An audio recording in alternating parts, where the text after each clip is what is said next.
नमस्तेस्तु भगवन् विश्वेश्वराय महादेवाय त्र्यम्बकाय त्रिपुरान्तकाय त्रिकाग्निकालाय कालाग्निरुद्राय नीलकण्ठाय मृत्युञ्जयाय सर्वेश्वराय सदाशिवाय श्रीमान् महादेवाय नमः।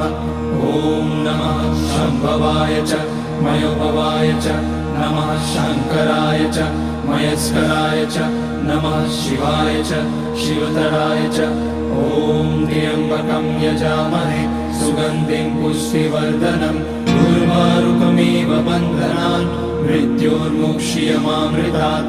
नागेन्द्रहाराय त्रिलोचनाय भस्माकराय महेश्वराय नित्याय शुद्धाय दिगम्बराय तस्मै नकाराय नमः शिवाय। मन्दाकिनी सलिलचन्दन चर्चिताय नन्दीश्वर प्रमथनाथ महेश